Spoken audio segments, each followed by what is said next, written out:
Chapter 5. On the Caolian Road. If there be a fate that is sometimes cruel to me, then surely there is a kind and merciful providence which watches over me.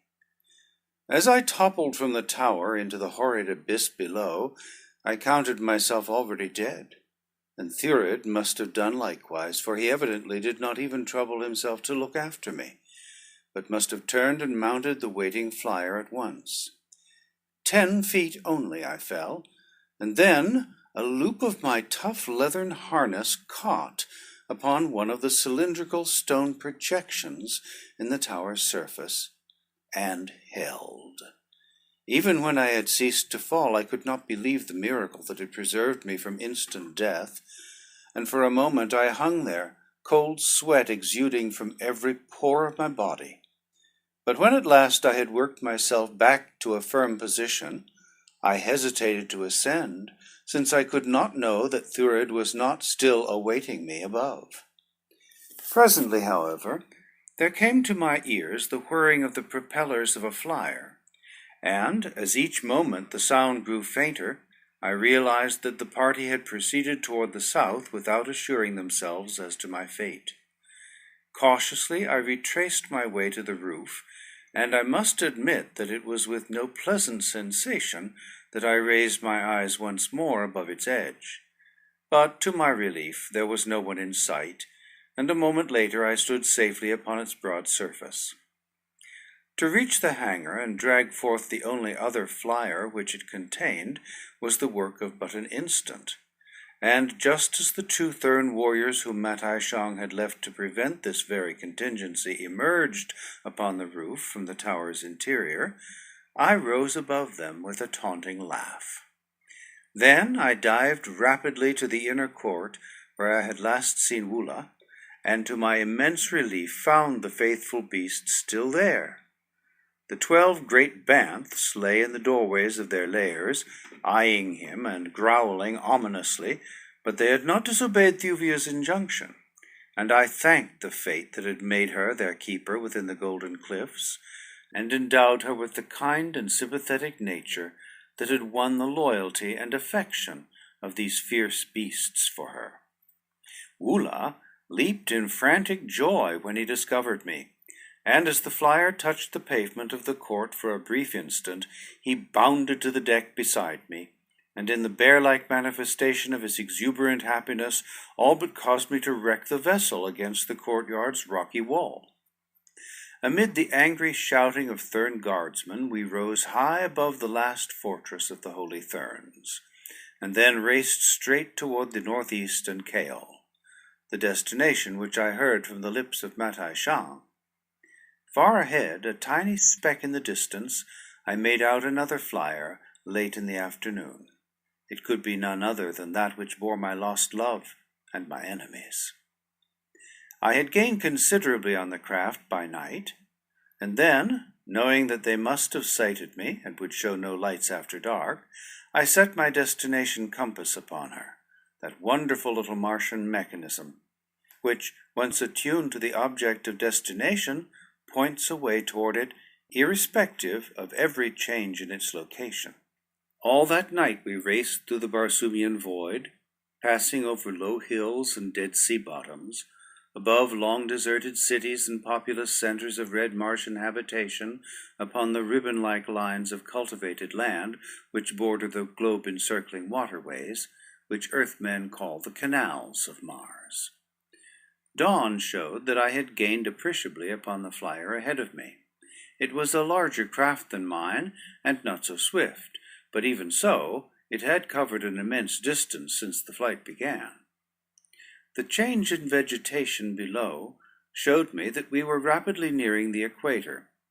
I was now near enough to my quarry to have used my bow gun, but though I could see that Dejathoros was not on deck, I feared to fire upon the craft which bore her. Thurid was deterred by no such scruples, and though it must have been difficult for him to believe that it was really I who followed them, he could not very well doubt the witness of his own eyes, and so he trained their stern gun upon me with his own hands, and an instant later an explosive radium projectile whizzed perilously close above my deck. The black's next shot was more accurate, striking my flyer full upon the prow and exploding with the instant of contact, ripping wide open the bow buoyancy tanks and disabling the engine. So quickly did my bow drop after the shot that I scarce had time to lash Woola to the deck and buckle my own harness to a gunwale ring before the craft was hanging stern up and making her last long drop to ground. Her stern buoyancy tanks prevented her dropping with great rapidity, but Thurid was firing rapidly now in an attempt to burst these also, that I might be dashed to death in the swift fall that would instantly follow a successful shot. Shot after shot tore past or into us, but by a miracle neither Woola nor I was hit, nor were the after tanks punctured. This good fortune could not last indefinitely, and, assured that Thurid would not again leave me alive, I awaited the bursting of the next shell that hit, and then, throwing my hands above my head, I let go my hold and crumpled, limp and inert, dangling in my harness like a corpse. The ruse worked, and Thurid fired no more at us. Presently I heard the diminishing sound of whirring propellers, and realized that again I was safe. Slowly the stricken flyer sank to the ground, and when I had freed myself and Woola from the entangling wreckage, I found that we were upon the verge of a natural forest, so rare a thing upon the bosom of dying Mars, that outside of the forest in the valley door beside the lost sea of Chorus, I never before had seen its like upon the planet. From books and travelers I had learned something of the little-known land of Chaol, which lies along the equator almost halfway round the planet to the east of Helium. It comprises a sunken area of extreme tropical heat, and is inhabited by a nation of red men varying but little in manners, customs, and appearance from the balance of the red men of Barsoom. I knew that they were among those of the outer world who still clung tenaciously to the discredited religion of the Holy Therns, and that Matai Shang would find a ready welcome and safe refuge among them, while John Carter could look for nothing better than an ignoble death at their hands. The isolation of the Chaolians is rendered almost complete by the fact that no waterway connects their land with that of any other nation. Nor have they any need of a waterway, since the low, swampy land which comprises the entire area of their domain self-waters their abundant tropical crops. For great distances in all directions, rugged hills and arid stretches of dead sea bottom discourage intercourse with them, and since there is practically no such thing as foreign commerce upon warlike Barsoom, where each nation is sufficient to itself, really little has been known relative to the court of the Jeddak of Chaol and the numerous strange but interesting people over whom he rules. Occasional hunting parties have traveled to this out-of-the-way corner of the globe, but the hostility of the natives has usually brought disaster upon them, so that even the sport of hunting the strange and savage creatures which haunt the jungle fastnesses of Chaol has of later years proved insufficient lure even to the most intrepid warriors. It was upon the verge of the land of the Chaols that I now knew myself to be, but in what direction to search for Dejathoris, or how far into the heart of the great forest I might have to penetrate, I had not the faintest idea. But not so Woola. Scarcely had I disentangled him than he raised his head high in air and commenced circling about the edge of the forest. Presently he halted, and turning to see if I were following, set off straight into the maze of trees in the direction we had been going before Thurid's shot had put an end to our flyer. As best I could, I stumbled after him down a steep declivity beginning at the forest's edge. Immense trees reared their mighty heads far above us, their broad fronds completely shutting off the slightest glimpse of the sky. It was easy to see why the Chaolians needed no navy. Their cities, hidden in the midst of this towering forest, must be entirely invisible from above, nor could a landing be made by any but the smallest flyers, and then only with the greatest risk of accident. How Thurid and Matai Shang were to land, I could not imagine, though later I was to learn that to the level of the forest top there rises in each city of Caol a slender watchtower which guards the Caolians by day and by night against the secret approach of a hostile fleet. To one of these the Hecador of the Holy Therns had no difficulty in approaching, and by its means the party was safely lowered to the ground. As Woola and I approached the bottom of the declivity, the ground became soft and mushy, so that it was with the greatest difficulty that we made any headway whatever. Slender purple grasses, topped with red and yellow fern-like fronds, grew rankly all about us to the height of several feet above my head. Myriad creepers hung festooned in graceful loops from tree to tree, and among them were several varieties of the Martian manflower, whose blooms have eyes and hands with which to see and seize the insects which form their diet. The repulsive calot tree was, too, much in evidence. It is a carnivorous plant of about the bigness of a large sagebrush, such as dots our western plains. Each branch ends in a set of strong jaws, which have been known to drag down and devour large and formidable beasts of prey. Both Woola and I had several narrow escapes from these greedy arboreous monsters. Occasional areas of firm sod gave us intervals of rest from the arduous labor of traversing this gorgeous twilight swamp, and it was upon one of these that I finally decided to make camp for the night which my chronometer warned me would soon be upon us. Many varieties of fruit grew in abundance about us, and as Martian calots are omnivorous, Woola had no difficulty in making a square meal after I had brought down the viands for him. Then, having eaten too, I lay down with my back to that of my faithful hound, and dropped into a deep and dreamless sleep. The forest was shrouded in impenetrable darkness, when a low growl from Woola awakened me. All about us I could hear the stealthy movement of great padded feet, and now and then the wicked gleam of green eyes upon us. Arising, I drew my long sword and waited. Suddenly a deep-toned, horrid roar burst from some savage throat almost at my side.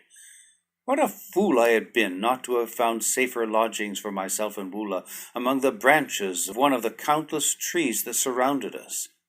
By daylight it would have been comparatively easy to have hoisted Woola aloft in one manner or another, but now it was too late. There was nothing for it but to stand our ground and take our medicine, though from the hideous racket which now assailed our ears, and for which that first roar had seemed to be the signal, I judged that we must be in the midst of hundreds, perhaps thousands, of the fierce man-eating denizens of the Caolian jungle. All the balance of the night they kept up their infernal din, but why they did not attack us I could not guess, nor am I sure to this day, unless it is that none of them ever venture upon the patches of scarlet sward which dot the swamp. When morning broke, they were still there, walking about as in a circle, but always just beyond the edge of the sward. A more terrifying aggregation of fierce and bloodthirsty monsters it would be difficult to imagine. Singly and in pairs, they commenced wandering off into the jungle shortly after sunrise, and when the last of them had departed, Woola and I resumed our journey. Occasionally we caught glimpses of horrid beasts all during the day, but fortunately we were never far from a sward island, and when they saw us, their pursuit always ended at the verge of the solid sod. Toward noon we stumbled upon a well-constructed road running in the general direction we had been pursuing. Everything about this highway marked it as the work of skilled engineers, and I was confident from the indications of antiquity which it bore, as well as from the very evident signs of its being still in everyday use, that it must lead to one of the principal cities of Caol. Just as we entered it from one side, a huge monster emerged from the jungle upon the other, and at sight of us charged madly in our direction. Imagine, if you can, a bald-faced hornet of your earthly experience, grown to the size of a prize Hereford bull, and you will have some faint conception of the ferocious appearance and awesome formidability of the winged monster that bore down upon me. Frightful jaws in front, and mighty poisoned sting behind, made my relatively puny longsword seem a pitiful weapon of defense indeed. Nor could I hope to escape the lightning-like movements, or hide from those myriad facet eyes which covered 3/4 of the hideous head, permitting the creature to see in all directions at one and the same time.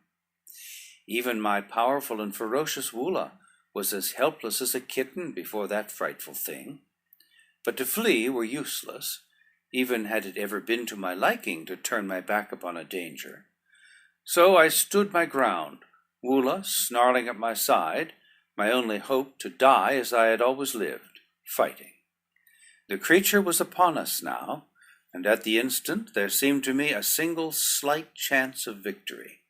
If I could but remove the terrible menace of certain death hidden in the poison sacs that fed the sting, the struggle would be less unequal. At the thought, I called to Woola to leap upon the creature's head and hang there, and as his mighty jaws closed upon that fiendish face, and glistening fangs buried themselves in the bone and cartilage and lower part of one of the huge eyes, I dived beneath the great body as the creature rose, dragging Woola from the ground, that it might bring its sting beneath, and pierce the body of the thing hanging to its head. To put myself in the path of that poison-laden lance was to court instant death, but it was the only way, and as the thing shot lightning-like toward me, I swung my long sword in a terrific cut that severed the deadly member close to the gorgeously marked body. Then, like a battering ram, one of the powerful hind legs caught me full in the chest, and hurled me, half stunned and wholly winded, clear across the broad highway and into the underbrush of the jungle that fringes it. Fortunately, I passed between the boles of trees. Had I struck one of them, I should have been badly injured, if not killed, so swiftly had I been catapulted by that enormous hind leg. Dazed though I was, I stumbled to my feet and staggered back to Woola's assistance, to find his savage antagonist circling 10 feet above the ground, beating madly at the clinging callet with all 6 powerful legs. Even during my sudden flight through the air, I had not once released my grip upon my longsword, and now I ran beneath the 2 battling monsters, jabbing the winged terror repeatedly with its sharp point. The thing might easily have risen out of my reach, but evidently it knew as little concerning retreat in the face of danger as either Woola or I, for it dropped quickly toward me, and before I could escape, had grasped my shoulder between its powerful jaws. Time and again the now useless stub of its giant sting struck futilely against my body, but the blows alone were almost as effective as the kick of a horse, so that when I say futilely, I refer only to the natural function of the disabled member. Eventually the thing would have hammered me to a pulp. Nor was it far from accomplishing this when an interruption occurred that put an end forever to its hostilities. From where I hung, a few feet above the road, I could see along the highway a few 100 yards to where it turned toward the east, and just as I had about given up all hope of escaping the perilous position in which I now was, I saw a red warrior come into view from around the bend. He was mounted on a splendid thoat, one of the smaller species used by red men, and in his hand was a wondrous long, light lance. His mount was walking sedately when I first perceived them, but the instant that the red man's eyes fell upon us, a word to the thoat brought the animal at full charge down upon us. The long lance of the warrior dipped toward us, and as thoat and rider hurtled beneath, the point passed through the body of our antagonist. With a convulsive shudder, the thing stiffened, the jaws relaxed, dropping me to the ground, And then, careening once in midair, the creature plunged head foremost to the road, full upon Woola, who still clung tenaciously to its gory head. By the time I had regained my feet, the red man had turned and ridden back to us. Woola, finding his enemy inert and lifeless, released his hold at my command and wriggled from beneath the body that had covered him, and together we faced the warrior looking down upon us. I started to thank the stranger for his timely assistance, but he cut me off peremptorily. "Who are you?" he asked. "Who dare enter the land of Kaol and hunt in the royal forest of the Jeddak?" Then, as he noted my white skin through the coating of grime and blood that covered me, his eyes went wide, and in an altered tone he whispered, "Can it be that you are Holy Thurn?" I might have deceived the fellow for a time, as I had deceived others, but I had cast away the yellow wig and the holy diadem in the presence of Matai Shang, and I knew that it would not be long ere my new acquaintance discovered that I was no Thurn at all. "I am not a Thurn," I replied, and then, flinging caution to the winds, I said, "I am John Carter, Prince of Helium, whose name may not be entirely unknown to you." If his eyes had gone wide when he thought that I was a Holy Thurn, they fairly popped now that he knew that I was John Carter. I grasped my longsword more firmly as I spoke the words, which I was sure would precipitate an attack, but to my surprise they precipitated nothing of the kind. "John Carter, Prince of Helium," he repeated slowly, as though he could not quite grasp the truth of the statement. "John Carter, the mightiest warrior of Barsoom." And then he dismounted and placed his hand upon my shoulder after the manner of most friendly greeting upon Mars. "It is my duty, and it should be my pleasure, to kill you, John Carter," he said. "But always in my heart of hearts have I admired your prowess and believed in your sincerity, the while I have questioned and disbelieved the Thurns and their religion. It would mean my instant death were my heresy to be suspected in the court of Kulan Tith. But if I may serve you, Prince, you have but to command Torkar Bar, dwar of the Kaolian Road." Truth and honesty were writ large upon the warrior's noble countenance, so that I could not but have trusted him, enemy though he should have been. His title of Captain of the Kaolian Road explained his timely presence in the heart of the savage forest, for every highway upon Barsoom is patrolled by doughty warriors of the noble class, nor is there any service more honorable than this lonely and dangerous duty in the less frequented sections of the domains of the red men of Barsoom.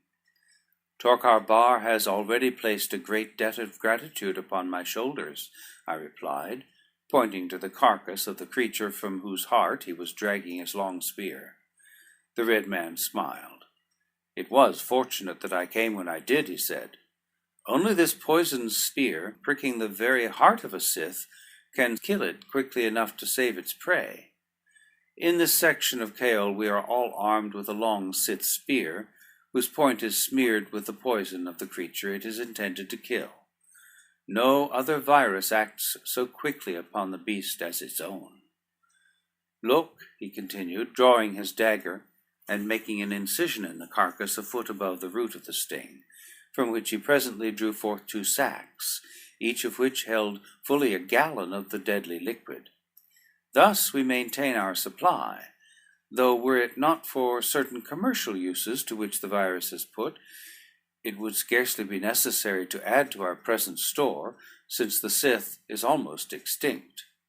Only occasionally do we now run upon one.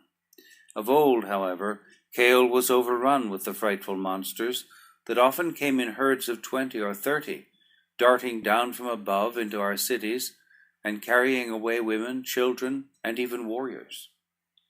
As he spoke, I had been wondering just how much I might safely tell this man of the mission which brought me to his land, but his next words anticipated the broaching of the subject on my part, and rendered me thankful that I had not spoken too soon. "And now, as to yourself, John Carter," he said, "I shall not ask your business here, nor do I wish to hear it. I have eyes and ears and ordinary intelligence, and yesterday morning I saw the party that came to the city of Chaol from the north in a small flyer. But one thing I ask of you, and that is the word of John Carter that he contemplates no overt act against either the nation of Chaol or its Jeddak. You may have my word as to that, Torquemada, I replied. My way leads along the Chaolian road away from the city of Chaol, he continued. I have seen no one, John Carter least of all, nor have you seen Torquemada, nor ever heard of him. You understand? Perfectly, I replied. He laid his hand upon my shoulder. This road leads directly into the city of Chaol, he said. I wish you fortune. And vaulting to the back of his thoat, he trotted away without even a backward glance. It was after dark when Wula and I spied through the mighty forest the great wall which surrounds the city of Chaol.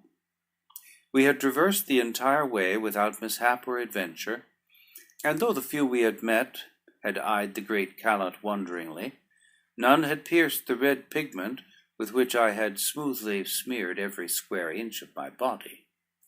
But to traverse the surrounding country and to enter the guarded city of Kulan Tith, Jeddak of Chaol, were two very different things. No man enters a Martian city without giving a very detailed and satisfactory account of himself, nor did I delude myself with the belief that I could for a moment impose upon the acumen of the officers of the guard, to whom I should be taken the moment I applied at any one of the gates.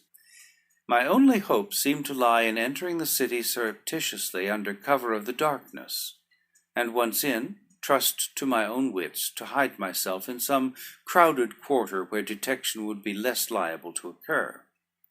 With this idea in view, I circled the great wall, keeping within the fringe of the forest, which is cut away for a short distance from the wall all about the city, that no enemy may utilize the trees as a means of ingress.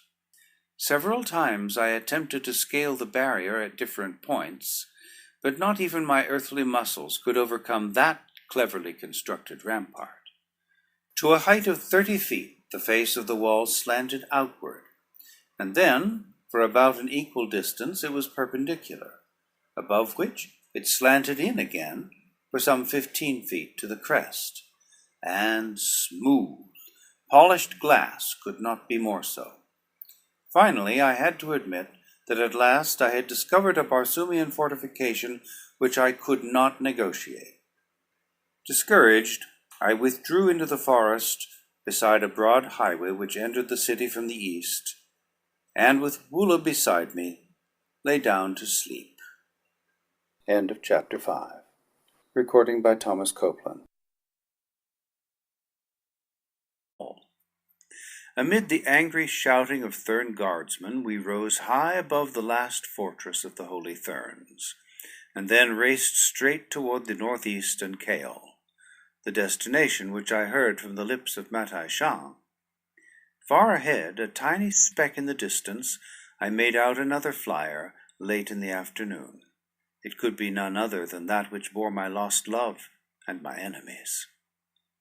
I had gained considerably on the craft by night, and then, knowing that they must have sighted me and would show no lights after dark, I set my destination compass upon her, that wonderful little Martian mechanism, which, once attuned to the object of destination, points away toward it, irrespective of every change in its location.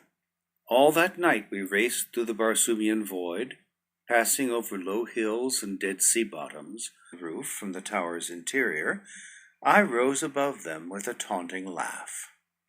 Then I dived rapidly to the inner court where I had last seen Wula, and to my immense relief found the faithful beast still there.